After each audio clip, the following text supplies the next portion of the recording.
Hooray, art with us. This channel is made for me. My goal is to hear you say those magical words. So, come on, kindly share your thoughts as I always read them carefully, and I'm delighted to respond to each and every one of them. Let's make our artistic journey even more thrilling and fulfilling together.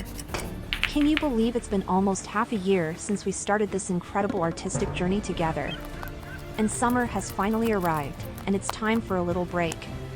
I'll be taking a month off to spend quality time with my family, recharge my creative batteries, and gather inspiration for new and exciting videos for you all.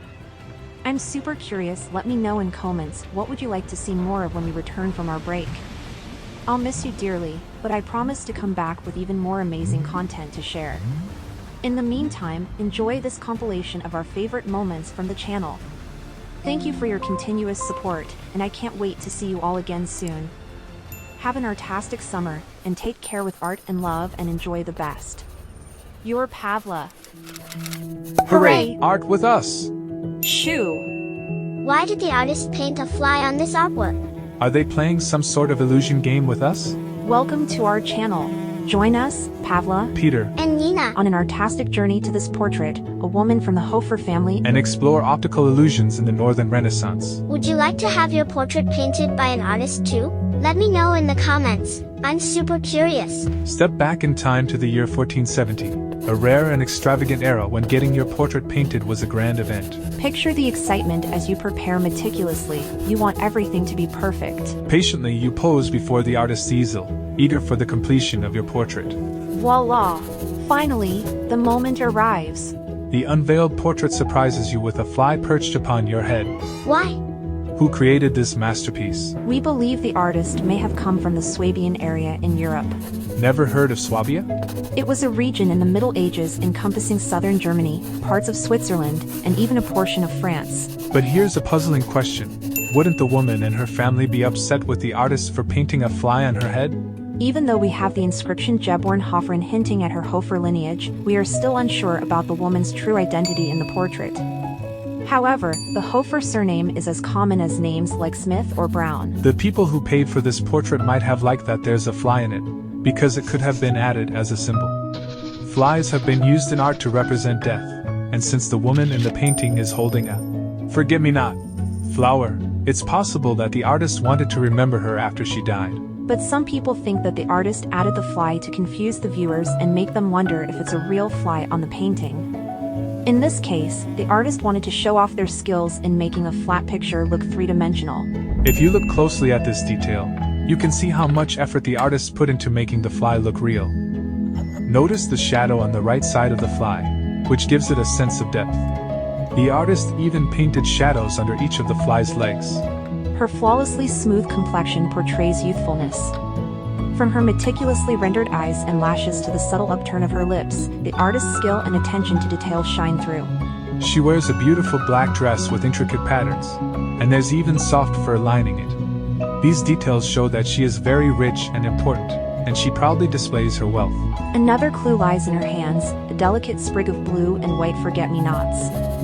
In portraiture, objects held by the sitter often provide significant hints about the painting's purpose, the sitter's identity, or even their profession. During this period, forget-me-nots symbolize love. Could this portrait commemorate an engagement or marriage, capturing a token of everlasting affection? And let's not forget the captivating white headdress, exuding elegance with its graceful folds and sharp angles.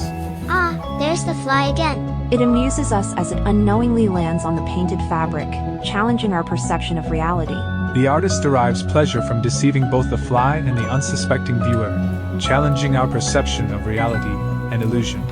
This painting evokes the origins of Western art, dating back to the 5th century BC when illusionism emerged as a revolutionary technique.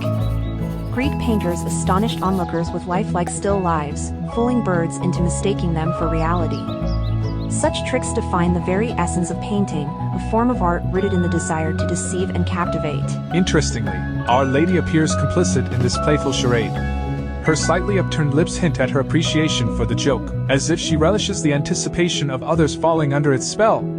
She must have taken pride not only in the faithful rendition of her appearance, but also in the enchantment it would bestow upon those who behold it. Although not the most significant work from the 15th century, it serves as a beautiful example that Northern Renaissance artists and their patrons possessed a sense of humor and open mind. If they could witness our fascination today, they would be thrilled.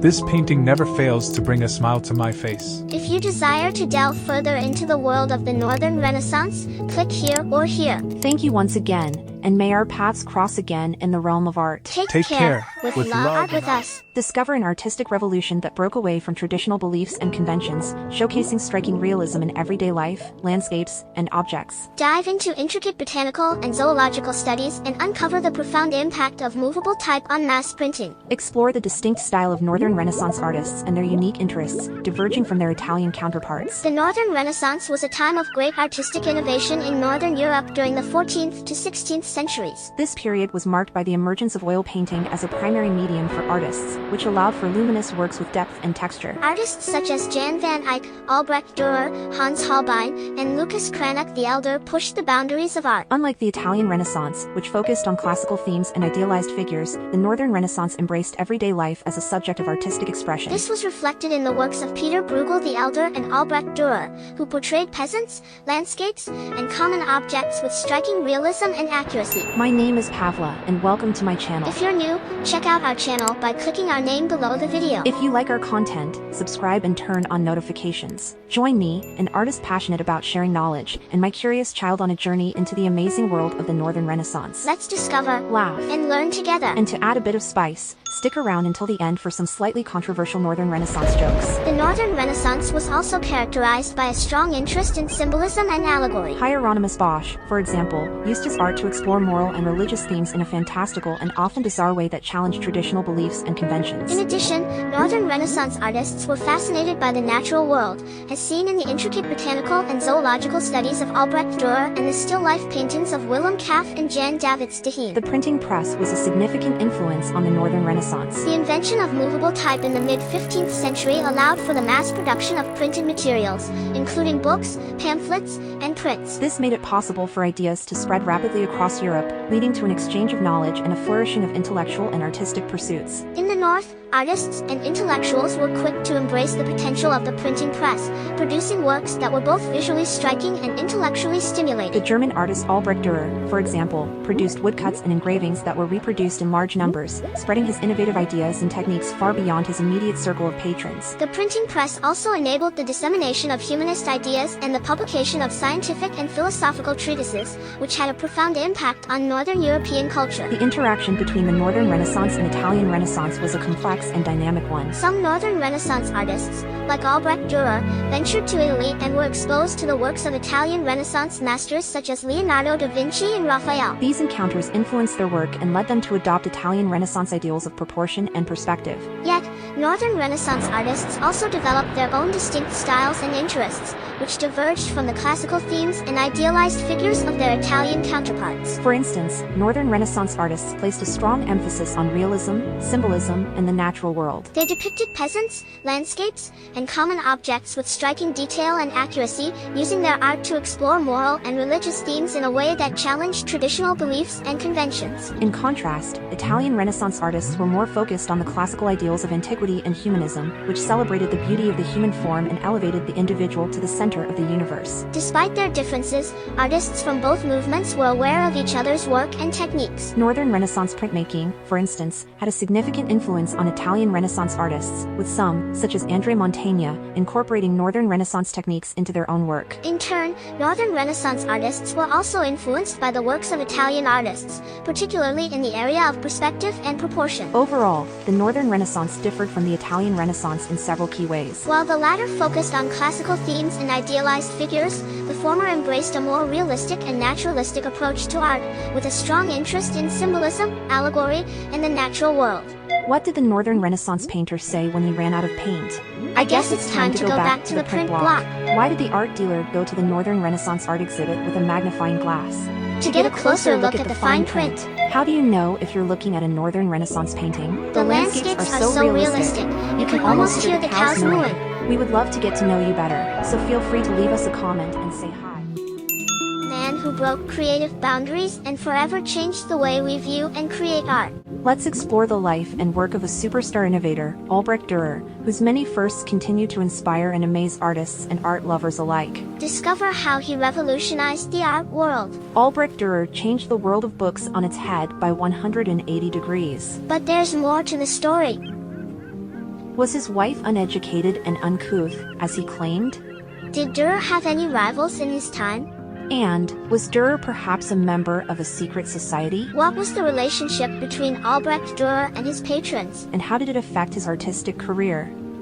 Albrecht Durer was a true influencer who was always exploring new techniques and styles, such as creating new printing methods, and pushing the boundaries of what was possible in art. Albrecht Durer was born in Nuremberg in Germany in 1471 and became one of the most influential artists of the Northern Renaissance. Albrecht, named after his father as the third of 18 children. Durer's work was characterized by its incredible attention to detail, which he achieved through the use of advanced techniques and his fascination with mathematics. He was the first Northern European artist to travel to Italy, where he studied and incorporated the principles of Italian Renaissance art into his own style. Albrecht Durer wasn't just a master painter, he was a true innovator in the world of printmaking. With his groundbreaking technique of engraving, Durer created incredibly intricate designs that were filled with symbolism and references to mathematics, philosophy, and science. His famous engraving, Melancholia I, is a testament to his unparalleled skill and intellectual curiosity. Durer's engravings were a game-changer in the art world, with his use of perspective and shading elevating the medium to new heights. And if that wasn't enough, Durer also pioneered the technique of woodcut printmaking, producing high-quality prints that could be mass-produced alongside movable type in books. By signing and dating his prints, he ensured that they were recognized as original works of art, a revolutionary concept at the time. Despite his many accomplishments, some have speculated that Durer was involved in secret societies, dabbling in alchemy and magic. But while these claims are intriguing, there's little evidence to support them. So let's focus on what we do know, that Durer's art and techniques changed the world of art forever. Delve into the world of Albrecht Durer, a master painter known for his unmatched precision and detail in portraiture. His self-portrait from 1500 is a celebrated work of art, depicting him with a contemplative and serious expression. But Durer was not content with just one self-portrait. He went on to create a series of self-portraits, establishing the art of self-portraiture as a significant form of artistic expression. One of his most famous paintings, Adam and Eve, showcases his mastery of light and shadow to create a realistic and detailed portrayal of the biblical figures. The idealized forms of Adam and Eve lend a sense of beauty and harmony to the painting. Albrecht Durer's obsession with the human form was more than just a passing interest, it was a passion that drove much of his artistic output. His Four Apostles painting, for instance, is a testament to his unparalleled ability to capture the intricacies of the human figure. These four idealized apostles seem almost alive, as if they could step off the canvas at any moment. But Durer's interests didn't stop there. He also played a major role in the development of landscape painting, with his watercolor paintings of the Nuremberg countryside setting the standard for generations to come. These beautiful and evocative works transport the viewer to another time and place, offering a glimpse into a world that is both familiar and foreign. Despite his immense talent and success, Durer's personal life remains shrouded in mystery. While he was married to Agnes Frey and had a child with her, there are whispers of other romantic entanglements, including a possible liaison with the Venetian artist Jacopo de Burberry. Whatever the truth may be, it's clear that Durer's relationships were complex and multifaceted. Throughout his career, Durer enjoyed close relationships with a number of patrons, including the Holy Roman Emperor Maximilian I. These patrons not only provided financial security and artistic opportunities, but also helped to shape the direction of Durer's work. Many of his pieces reflect the interests and values of his patrons, showing how even the most renowned artists of their time were not immune to the influence of others. But what sets him apart from his contemporaries is his unique ability to bridge the worlds of art and mathematics. As one of the first artists to incorporate mathematical principles into his work, Durer's art challenged the traditional boundaries of what was possible and opened up a world of new creative possibilities. Durer's interest in mathematics was evident in his paintings, engravings, and woodcuts. He was the first to publish a treatise on the principles of perspective, which he used to create a sense of depth and realism in his art. His ability to manipulate geometric shapes and masterful use of light and shadow helped to create compositions that were both aesthetically pleasing and scientifically accurate. Despite his technical mastery and innovation, Durer faced competition from other highly skilled artists of his time, such as Cranach the Elder. However, Durer's unique ability to blend art and mathematics set him apart and secured his place as one of the greatest artists in history. Why did Durer only eat one type of cheese? Because he was a big fan of Gruyere. Why did the artist draw a picture of a rabbit? Because it was a hair-raising experience. Why did Durer switch to watercolors later in his career? Because he wanted to paint with a different humanity. Why did the Durer break up with his girlfriend? She was always taking him for granted. Marvel at his technical prowess and artistic vision as you explore his stunning woodcuts and engravings, each one a masterpiece of detail and precision. Get lost in the vivid realism of his portraits, each one capturing the essence of its subject with incredible depth and psychological insight. This remarkable artist revolutionized the very theory of art, melding mathematics and creativity to create new techniques and push the boundaries of perspective and proportion in ways that still amaze and inspire today. The Flemish game-changer painter. What lies beneath the surface of Jan van Eyck's paintings? What was the influence of trailblazer master on Renaissance art? What was his personal life like? Jan van Eyck was a true superstar innovator of his time, who revolutionized the world of art with his incredible technique and attention to detail. His use of oil paint and mastery of light and shadow opened up a whole new world of possibilities for painters that would continue to inspire and amaze artists for centuries to come. But Van Eyck's influence wasn't just limited to technique, his art was full of secrets and symbols. From the subtle use of mirrors and reflections to the hidden messages in his paintings, Van Eyck was a master of creating works that were both visually stunning and intellectually stimulating. But there's more to the story. Did Van Eyck have any rivals in his time? What was the relationship between Jan van Eyck and his patrons? And how did it affect his artistic career? He was born around 1390 in the town of Eyck, located in the eastern part of what is now Belgium. Not much is known about his early life, but he is believed to have received training as a painter in the workshop of his older brother Hubert. After Hubert's death in 1426, Jan van Eyck took over the workshop and quickly established himself as a leading artist in the region. Van Eyck's reputation as an innovative and technically skilled painter quickly spread beyond the borders of his native Flanders. He received numerous commissions from wealthy patrons, including the Burgundian court, and his work was highly sought after by collectors across Europe. Van Eyck's most famous work is undoubtedly the Ghent altarpiece, a massive polyptych that was completed around 1432. The altarpiece features a complex iconography that incorporates a variety of religious and secular themes, as well as intricate symbolic details that have fascinated art historians for centuries.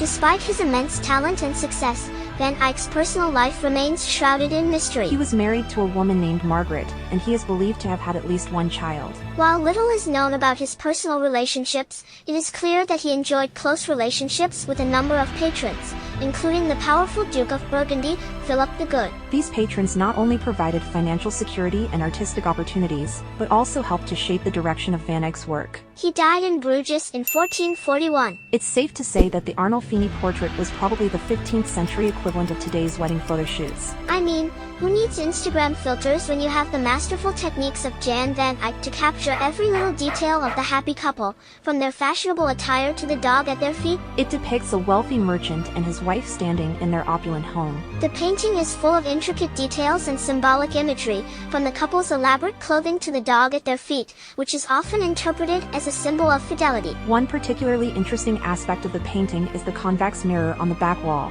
which reflects not only the couple but also two figures who may be the artist himself and another person. The purpose of this inclusion is still debated, but it adds a mysterious and intriguing element to an already fascinating work of art. It's no wonder that this iconic painting has stood the test of time and continues to captivate viewers with its timeless beauty and charm. form. Van Eyck's obsession with the human form was more than just a passing interest, it was a passion that drove much of his artistic output. His portrait paintings, such as the portrait of a man in a turban, are a testament to his unparalleled ability to capture the intricacies of the human face. These portraits seem almost alive, as if they could step off the canvas at any moment. The Madonna of Chancellor Roland showcases the Virgin Mary, who is seated on a throne, holding the Christ child, while the Chancellor Nicholas Roland kneels before them in prayer. But did you know that this painting also carries a political message? The luxurious clothing worn by the figures, the grand architecture in the background, and the elaborate attention to detail all speak to Roland's status and influence within both the religious and political realms of Burgundy. Remarkably, King Louis XI was very fond of Jan van Eyck's works. In fact, he had the Madonna with Canon van der Pale brought into his chamber every evening. But Van Eyck's interests didn't stop there. He also played a major role in the development of landscape painting, with his works showcasing the beauty and grandeur of the natural world. His attention to detail and mastery of light and shadow allowed him to create landscapes that were both realistic and awe-inspiring. What sets Van Eyck apart from his contemporaries is his unique ability to bridge the worlds of art and science. He was particularly interested in the way light interacts with objects, and he used his knowledge of optics to create highly detailed and realistic images in his paintings. His work helped to usher in a new era of realism and naturalism in art, and he is often credited with being one of the founders of the Northern Renaissance. During his time, Jan van Eyck had some fierce rivals, including the highly emotional Rogier van der Weyden. While van der Weyden was renowned for his emotive works, Van Eyck gained acclaim for his use of light and realism. Other prominent painters from the same era include Robert Campin and Hans Memling. Van Eyck's influence can be seen in the work of many later painters, including Albrecht Durer and Diego Velázquez. His legacy also extends to the development of portrait painting,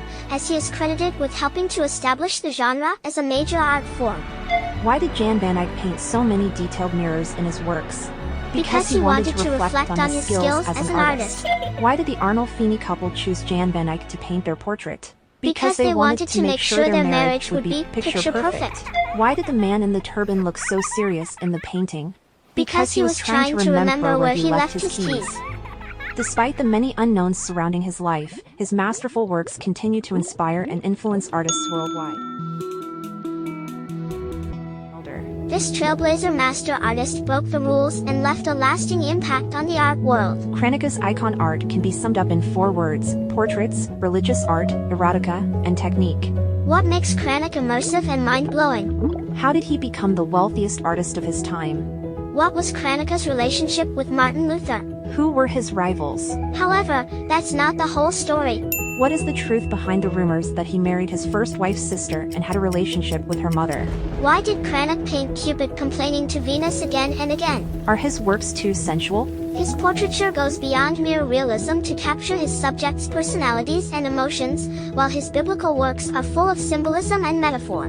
But Maverick Cranach wasn't afraid to push boundaries, and his provocative erotic works still spark debate today. His technical skill was equally impressive, as he mastered various mediums, including oil painting, woodcuts, and engravings. He was admired for the innovative use of oil painting techniques, which allowed his paintings to have richer and more vivid colors, which was very modern for his time. His unique and awe-inspiring style and deep humanist influences challenged traditional norms. Lucas Cranach the Elder, born in 1472 in Germany, began his career as a court painter for the electors of Saxony. However, he quickly became an independent artist, establishing his own workshop in Wittenberg, where he produced some of his most famous works. Through his eye-catching art used bright colors, strong lines, and simple shapes. His paintings had a unique, almost graphic quality, with dramatic contrasts between light and dark. Cranach often chose subjects from mythology or religion, and his ability to capture the beauty and sensuality of women was particularly remarkable. What made Cranach stand out even more was his versatility. He created amazing prints with intricate designs and great attention to detail. His works were in high demand and widely distributed throughout Europe. He was especially skilled at making woodcuts that had bold lines and eye-catching compositions. Cranach created almost 20 versions of his oil painting, Cupid Complaining to Venus, with the earliest version dating back to 1527. The reason behind Cranach's repeated renderings of this particular scene is not entirely clear. It could be that the painting was highly sought after by his patrons, or that he was personally drawn to the subject matter. Alternatively, Cranach may have simply enjoyed exploring various interpretations of the composition and using it as a way to experiment with his artistic techniques. He was not only a talented portrait painter, but also a master of narrative and allegorical painting. His skillful use of composition, symbolism, and narrative made his paintings not only beautiful but also intellectually stimulating. Law and Gospel is a powerful depiction of the contrast between the Old and New Testaments, While the Fountain of Youth uses rich symbolism to explore the concept of eternal life and the pursuit of youth. he also had a colorful personal life. He was married 3 times and had a total of 16 children, many of whom followed in his artistic footsteps. What's particularly interesting is that his second wife was actually the sister of his first wife, which raises some eyebrows. Furthermore, there are rumors that Cranach had a romantic relationship with the mother of his wife, but there's little concrete evidence to support this claim.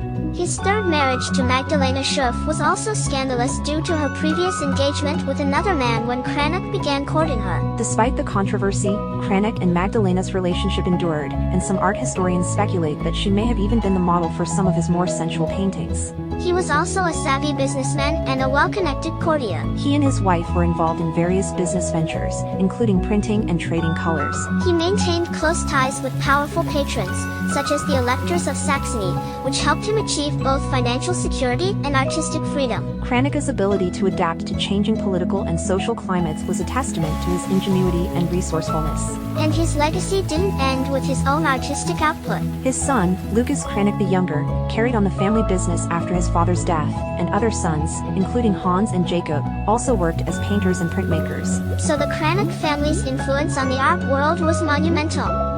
Cranach's relationship with Martin Luther was a close one, as the two were both active members of the St. Anne's Guild in Wittenberg and their lives became deeply intertwined. As a devout Protestant, Cranach's art often reflected his religious beliefs, which were strongly aligned with those of Luther. The men's friendship and collaboration were instrumental in shaping the course of the Reformation and the art world of their time. Luther held Cranach in high regard, both as an artist and as a person, And even referred to Cranach's second wife Barbara as the goddess of beauty and pearl among women. Luther also greatly admired Cranach's artistic talent and commissioned him to create several portraits for his family. He had some stiff competition, including the likes of Albrecht Durer, Hans Holbein the Younger, and Titian. These artists were known for their exceptional technical skills and innovative use of composition and subject matter, making their works highly coveted by patrons across Europe. Despite this competition, Cranach was able to establish himself as a successful artist in his own right, and his distinctive style and subjects set him apart from his peers. Check out the other artists in the description below. Why did Cranach prefer painting in oil? Because he thought acrylics were too watered down. Why did Cranach paint so many nudes? Because he was always looking for his breastwork. Why did Cranach paint so many nudes? Because he wanted to show that beauty is more than skin deep. Why did Cranach's wife hate his paintings? Because they always made her feel like she wasn't the center of his attention. There are many different opinions and interpretations regarding the erotic elements in the works of Lucas Cranach the Elder, Some viewers may feel offended or uncomfortable. while others may see these elements as part of artistic expression and Cranach's individuality as an artist. Cranach was a popular artist among ruling elites and church leaders. So he may have had more freedom in what was allowed in his works. Despite these controversies, His bold and imaginative style, his innovative use of composition and color, and his ability to convey powerful messages through his work have made him one of the most celebrated artists of the hooray! Art with us! Why does Baroque painting evoke such strong emotions? Join us on a journey to explore the captivating world of Baroque art. And discover what distinguishes it from other art movements. How did Baroque painters use light and shadow to create an illusion of depth? And what role did the technique of chiaroscuro play in their work? Get ready to experience the drama, beauty, and grandeur of Baroque art. My name is Pavla, and welcome to my channel. If you're new here, click on our name below the video to check out our channel. If our content is the type of thing you love to see, feel free to subscribe and enable. The paintings depicted scenes from the Bible, ancient mythology, or significant historical events. The artists used these subjects to convey important messages and to inspire their viewers. The paintings were often commissioned by wealthy patrons who wanted to display their piety, wealth, or political power. The artists were expected to create paintings that would impress and awe the viewers and convey the desired message. The Baroque period was a time of great political and social upheaval. The Catholic Church was in crisis, and the Reformation had led to a split in the Christian Church. The Baroque artists responded to this turbulent period by creating paintings that were both grandiose and emotional. The paintings were meant to provide comfort, solace, and hope to the viewers. They were also meant to promote the Catholic Church and its teachings and to celebrate the power and glory of the monarchy. Baroque painting was a widespread art movement that spread across Europe, but it developed differently in various regions. In Italy, Baroque art was characterized by grandeur, drama, and emotional intent. Today, these paintings continue to captivate and inspire us with their grandeur, emotion, and beauty. Hooray! Art with us! Do you remember the first time you saw the girl with a pearl earring? Try to recall the feeling it left you with. I bet, just like me, you couldn't simply walk past it without taking notice. But why did I feel the need to see the painting so much? What brings viewers back to it again and again? But beauty is not enough to sustain the sort of attention girl with a pearl earring receives. And why I'm still not bored of it. Why? In fact, I can't say the same about Da Vinci's Mona Lisa. Do you also prefer girl with a pearl earring over Mona Lisa? Let me know in the comments. I'm super curious. Welcome to our channel. Join us, Pavla, and Peter, on an artistic journey as we delve into the captivating world of Vermeer and his masterpiece. However, it wasn't always an iconic figure. We don't know who Vermeer initially painted it for in 1665 to 66, but it eventually ended up in the collection of his patron. It was later sold by his son-in-law, lost, and then resurfaced 200 years later when a collector purchased it for a meager sum of 2 guilders, slightly less than $1. It was only after a thorough cleaning that its true value as a Vermeer was revealed.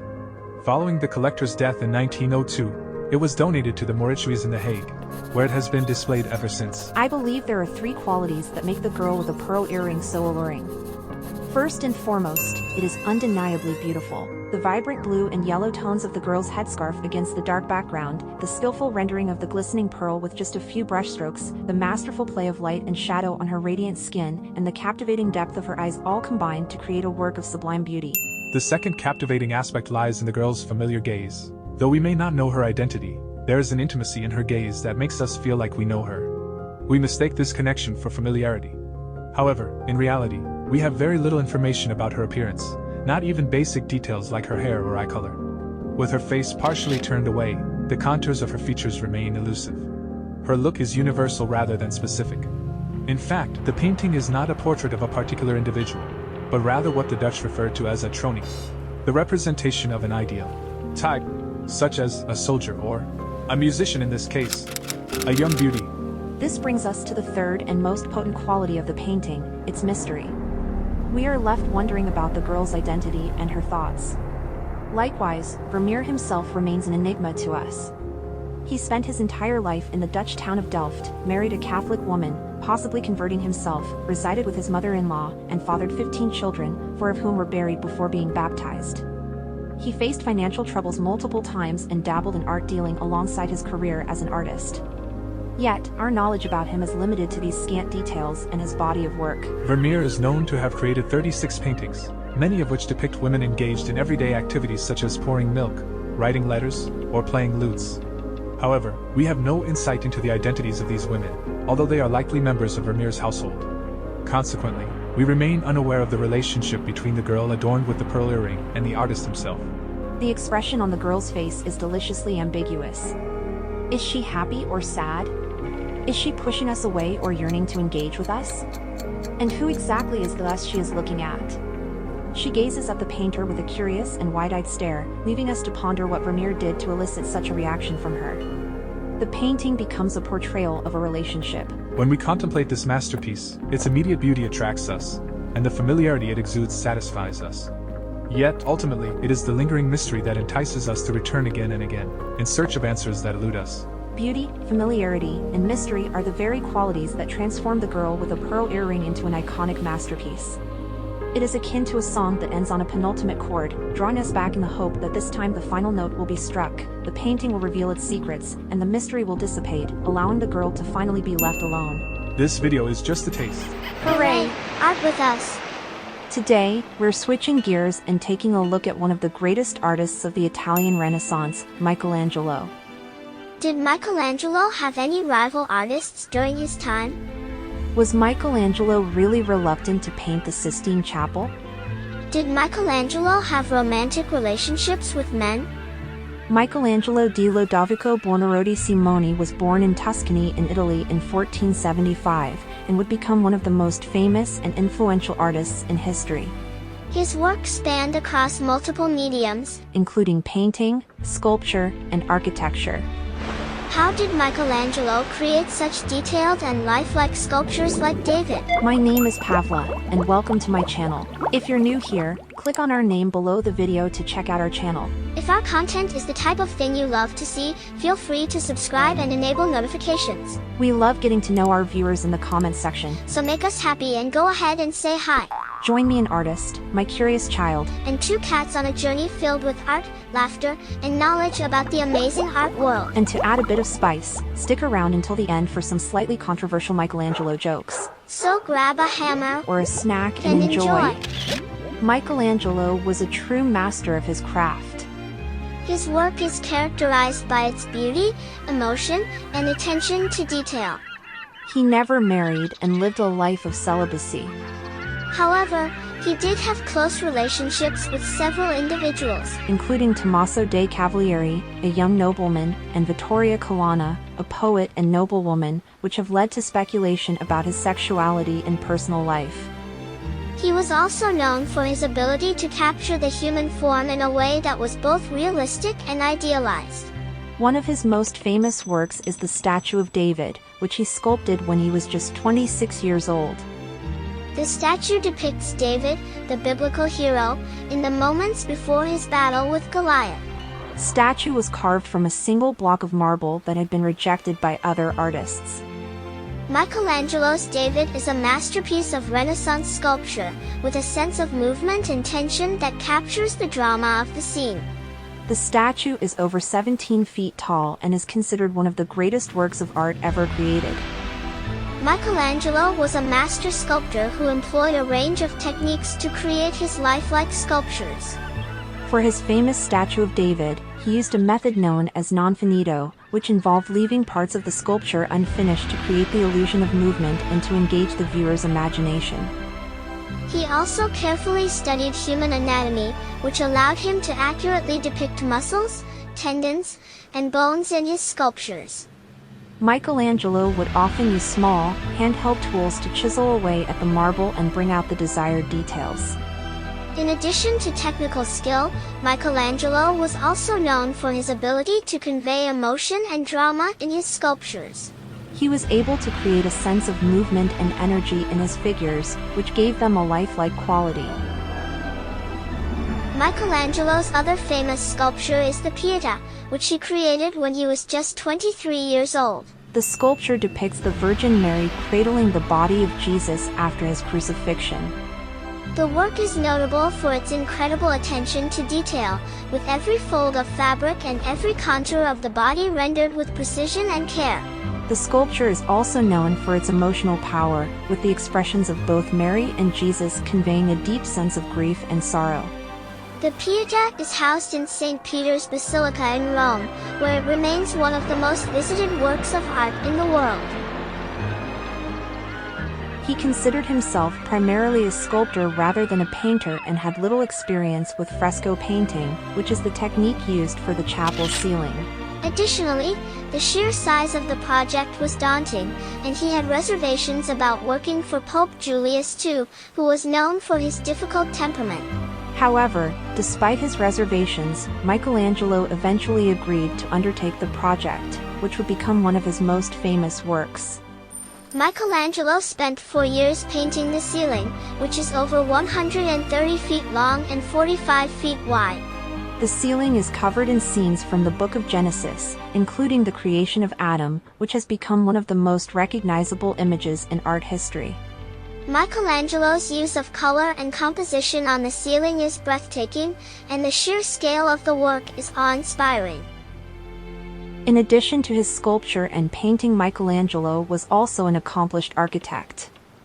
He designed the dome of St. Peter's Basilica, which is still one of the most recognizable landmarks in Rome. Michelangelo's design for the dome was revolutionary, with a double shell structure that allowed for the dome to be larger and more stable than any other of its time. The dome is an incredible feat of engineering and is a testament to Michelangelo's mastery of multiple disciplines. Did Michelangelo have any rival artists during his time? Michelangelo, Leonardo da Vinci, and Raphael were contemporaries and highly influential artists during the Renaissance period. While they were not known to be close friends, they certainly knew each other and were aware of each other's work. Michelangelo and Leonardo da Vinci, in particular, had a bit of a rivalry as they were both vying for the same commissions and recognition from powerful patrons of the arts.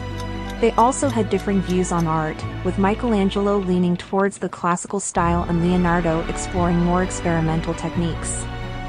Raphael, on the other hand, was considered more of a protege of Leonardo da Vinci, and his style was influenced by both Leonardo and Michelangelo. However, there is no evidence to suggest that Michelangelo and Raphael had any significant interactions or friendship. It is difficult to definitively say whether Michelangelo's life was happy or not. While he was incredibly talented and achieved great success in his career as an artist, he also faced numerous challenges and struggles throughout his life.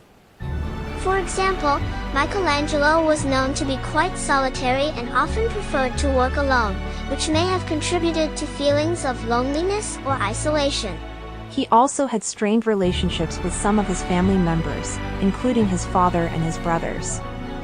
Additionally, Michelangelo experienced a number of personal and professional setbacks, including the failure of some of his artistic projects and conflicts with powerful patrons and officials.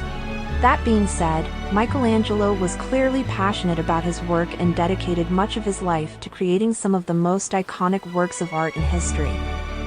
Whether or not he was happy in the traditional sense, his legacy as an artist has certainly brought joy and inspiration to countless people over the centuries. Why did Michelangelo refuse to use a paint roller? He didn't want to make a fresco out of himself. What did Michelangelo say to the Pope when he finished the Sistine Chapel ceiling? Thanks for the ceiling job. It was uplifting. Why did Michelangelo get kicked out of art school? Because he kept drawing outside the lines. How did Michelangelo become such a good sculptor? He chiseled away away at at it. Michelangelo was a complex and enigmatic figure, known for his fierce dedication to his art and his uncompromising personality. Great wings beating still.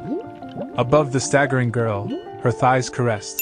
With these words, William Butler Yeats begins his iconic representation And Nina, as we explore one of the most famous and controversial paintings in art history, Leda and the Swan. but be warned, this painting isn't as innocent as it may seem at first glance.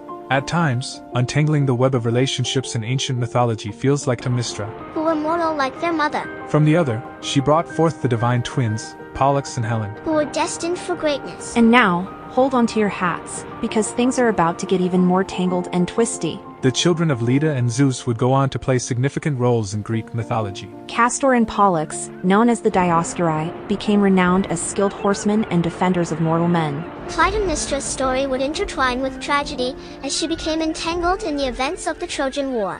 However, it was Helen, the daughter born from the union of Leda and Zeus, who would leave an indelible mark on history. Helen's unparalleled beauty would be the catalyst for the Trojan War, as her abduction by Paris, a prince of Troy, ignited a conflict that would span a decade. Her story, immortalized in Homer's epic poem, the Iliad, would become a testament to the power and consequences of desire. So, after diving into this mythological family entanglement, are you feeling a bit dizzy and suddenly drawing a blank on your mother-in-law's name? Don't worry. You're not alone. It's no wonder that artists have been captivated by this tale of beauty and desire, as Leda's extraordinary allure has inspired them to create breathtaking masterpieces that celebrate her enchanting story. But what if I told you that behind this seemingly innocent painting lies much more? The Roman period saw the theme depicted in intricate mosaics and frescoes, often found in the villas of wealthy patrons who appreciated the myth's allure and symbolism. These early representations focused on the mythological aspect of the tale, emphasizing the divine Art with us. Take care with love and art. Hooray, art with us. Who was Caravaggio and what made his art revolutionary? What were some of the challenges Caravaggio faced in his personal life? We are the channel where we dive deep into the stories behind the world's most famous artists and their masterpieces. Today, we're exploring the life and work of Caravaggio, a genius of Italian Baroque art. whose dramatic and erotic paintings shocked and captivated audiences in the 17th century. In the annals of art history, few figures have captured the imagination quite like Caravaggio. A master of light and shadow, his groundbreaking work revolutionized the world of painting. I'm Pavla, an artist, and today my husband Peter is joining me to delve into the dramatic life of Caravaggio, a man whose genius was matched only by his tumultuous existence. And to add some excitement, stay tuned until the end for some slightly controversial jokes about Caravaggio. And don't miss out on more videos about other Italian masters. Check out our playlist in the video description. And let us know where you're following us from. It's amazing to see how art connects us all. Behind the canvas lies a tale of passion, violence, and tragedy as captivating as his art.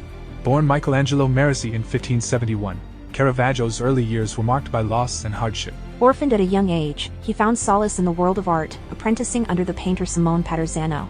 It was here that Caravaggio honed his skills, developing the techniques that would later define his work. As a young man, Caravaggio made his way to Rome, the epicenter of the art world. Armed with little more than his talent and determination, he navigated the city's competitive artistic landscape, eventually catching the eye of influential patrons who recognized his genius. Caravaggio's rise to fame was nothing short of meteoric. His innovative use of chiaroscuro, the interplay of light and shadow, brought his subjects to life in a way that had never been seen before. His bold compositions and unflinching portrayal of the human experience resonated with audiences, catapulting him to the forefront of the Roman art scene. Yet, as his star ascended, so too did the darkness that would come to define his personal life. Caravaggio's fiery temper and penchant for violence led to numerous altercations, casting a shadow over his burgeoning career. Caravaggio's life was a constant dance with danger. His volatile nature and propensity for brawling brought him into conflict with the law on multiple occasions, culminating in a fateful encounter in 1606. In a fit of rage, Caravaggio killed a man named Ranuccio Tomasoni during a brawl, forcing him to flee Rome and live the life of a fugitive. As Caravaggio wandered from city to city, his art continued to evolve, reflecting the turmoil and desperation of his personal life. His time in exile took him to Naples, Malta, and Sicily, where he sought redemption through his work, creating some of his most powerful and haunting masterpieces. Despite his efforts to atone for his past, Caravaggio's violent tendencies continued to plague him. In 1608, he was arrested in Malta for yet another violent altercation, further tarnishing his reputation. In 1610, Caravaggio's tumultuous life came to a sudden and mysterious end. En route to Rome, where he hoped to secure a pardon for his crimes, he died under mysterious circumstances at the age of 38. The exact cause of his death remains a subject of speculation and debate among historians. Though his life was cut tragically short, Caravaggio's impact on the world of art cannot be overstated. His innovative techniques and unflinching portrayal of the human experience continue to inspire and captivate artists and art lovers alike. Caravaggio's unique style was characterized by his use of chiaroscuro, a technique that contrasts light and dark to create dramatic and emotional scenes. His paintings often featured ordinary people in realistic settings, a departure from the idealized figures of the Renaissance. Caravaggio's innovative approach to art would go on to influence generations of artists, including Rembrandt and Vermeer. Caravaggio's art was not only groundbreaking in its technique but also in its subject matter. He often depicted sensual and erotic scenes, pushing the boundaries of what was considered acceptable in his time. Works like Amor Victorious and The Musicians showcase Caravaggio's fascination with the human body and his ability to capture the beauty of desire. Caravaggio's oeuvre is a treasure trove of artistic genius, with each painting offering a glimpse into the mind of a master. Among his many works, 3 stand out as particularly emblematic of his unique style and vision. Painted in 1599 to 1600, The Calling of St. Matthew is a prime example of Caravaggio's mastery of chiaroscuro and his ability to convey powerful emotions through his art. The scene depicts the moment when Jesus calls Matthew, a tax collector, to become one of his disciples. In this painting, Caravaggio uses a stark contrast of light and shadow to create a sense of drama and tension. A beam of divine light illuminates the scene, drawing the viewer's eye to the pivotal moment of Matthew's calling. The characters' expressions and gestures convey a range of emotions, from surprise and disbelief to humility and acceptance, as they react to the life-changing event unfolding before them. Created in 1599, Judith beheading Holofernes is a testament to Caravaggio's ability to capture the intensity and raw emotion of a dramatic scene. The painting tells the biblical story of Judith, a Jewish widow who saves her people by assassinating the Assyrian general Holofernes. Caravaggio's portrayal of the scene is unflinchingly realistic, with vivid details that bring the viewer into the heart of the action. The expressions of the characters, Judith's determination, Holofernes' shock, and the attentive gaze of Judith's maidservant create a palpable sense of tension. The use of chiaroscuro heightens the drama, casting the figures in a stark, almost theatrical light. Painted in 1601, The Supper at Emmaus is a masterful depiction of the moment when the resurrected Jesus reveals himself to two of his disciples during a meal. This painting showcases Caravaggio's ability to capture the essence of a narrative and convey the emotions of the characters involved. In this scene, the disciples are caught in a moment of astonishment and awe as they recognize Jesus. Their gestures and expressions convey a sense of surprise and wonder, while Jesus remains calm and composed. Caravaggio's use of chiaroscuro adds depth and drama to the scene, with the light source seemingly emanating from Jesus himself, emphasizing his divine nature. As we delve into the modern appreciation of Caravaggio, we uncover the fascinating story of his rediscovery in the 20th century. For centuries, Caravaggio's work was largely overlooked, overshadowed by the more classical styles of his contemporaries. However, in the early 1900s, art historians began to re-evaluate his contributions, recognizing the groundbreaking nature of his techniques and the raw power of his storytelling. Why did Caravaggio always carry a paintbrush and a sword? Because he was always ready for a brush with danger and a stroke of genius. What did Caravaggio say when someone suggested he paint more cheerful pictures? My work is about light and shadow, not sun and rainbows. Why was Caravaggio the life of the party? Because he knew how to turn any situation into a dramatic masterpiece. Caravaggio's life was filled with drama, passion, and tragedy, much like the paintings he created. His groundbreaking techniques and provocative subject matter forever changed the course of art history, making him one of the most important artists of the Baroque period. Thank you for joining us on this journey into the life and work of Caravaggio. If you enjoyed this video, please give it a thumbs up and share it with your fellow art enthusiasts. Don't forget to subscribe for more fascinating stories about the world's greatest artists. Until next time, keep exploring the world of art. Take care with love, and let us know where you're following us from.